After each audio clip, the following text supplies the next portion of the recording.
This is the story of when I was the only person living on the planet, exactly like Earth, but it had three dimensions rather than one: the overworld, the nether, and the end.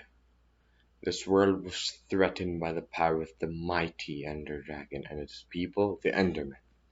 I was the only one in this world, and had to hunt animals to eat and to kill all hostile creatures. I had to get stone to get improved weapons and tools, and to get stone I needed wood. At the start I was confused. I couldn't find out how I could get wood.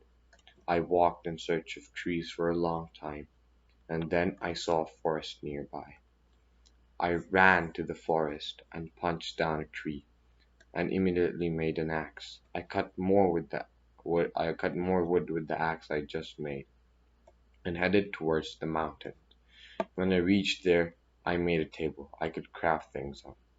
I made a pickaxe and started breaking stones without delay, even though I was exhausted. But I had very little time to kill the mighty Ender Dragon, so I did not rest. When I had all stone tools, I made a bed from wood and wool I had got by killing sheep for food. Well, wondering how I got wool? In this world, you would get dropped items from anything you killed, so some raw meat and wool dropped out of a sheep. As for the next day, I started building a house of wood, which could always keep me safe. The third day, I headed to the caves, where I could get iron. I desperately needed iron armor for protection against hostile creatures, and I needed a sword to defend myself and kill the hostile creatures, and a pickaxe for faster mining, and to obtain gold and diamonds, as gold and diamonds could only be obtained with an iron pickaxe. As I went inside the cave, I got a bit of coal, so I could cook food and melt iron and make tools out of it. Iron was not rare at all, and I immediately got more than 100 iron nuggets. I smelted all the iron and went deeper in the caves. As diamonds and golds were to be found on the lower level of the surface of this planet, just like Earth, I placed torches on the way so I don't get lost in the caves.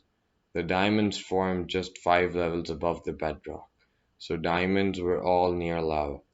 It was not that hard of a job to find diamonds. It took me about 6 to 7 hours, and I found 30 diamonds. Now I had done everything in the overworld, and I had to head to the nether.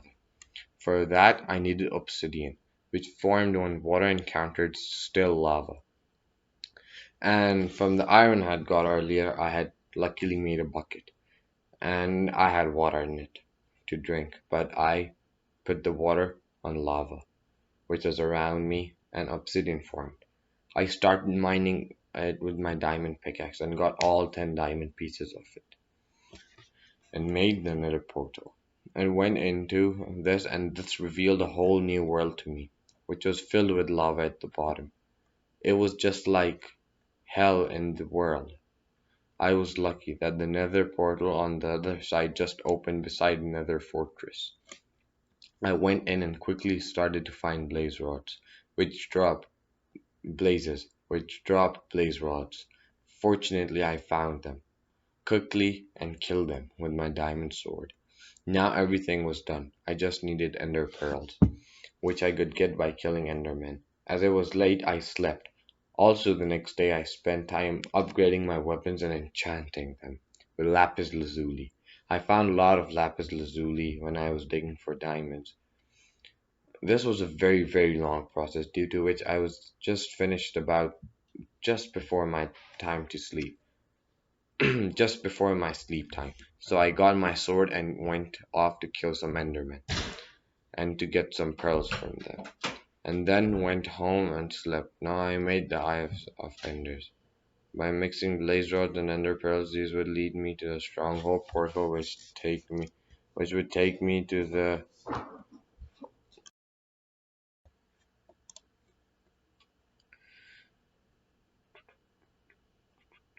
the end.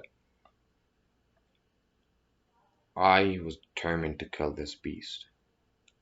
There were towers which had crystals that would heal him over and over. I took out my bow and shot all the crystals, which made the crystals explode. Now it was me and Perther, where I called the dragon Perther. I took out my bow and started shooting the dragon. It would perch down and I had the chance to strike him with my sword, but I soon realized my sword was too weak for a strong and mighty dragon, and it started to break, and it did very, very little damage to the dragon. After he perched the third time, my sword had been broke. I had to take out my axe, realizing that it was doing more damage, and it wasn't that weak. I quickly hit about 4 to 5 hits, and voila! I had done it. I killed it. I was free from this awful world. I could go back to Earth again, where all the people were. But as I went back to the overworld through the stronghold, when I came back, people were there. Villages had formed. I got to know I was fighting with the dragon for more than 200 years in the end. It was a long period of time, but 200 years? I thought it was barely a week.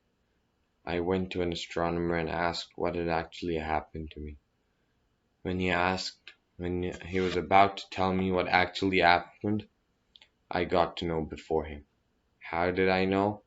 My mom soaked me up with a whole bucket of water and she told me to wake up.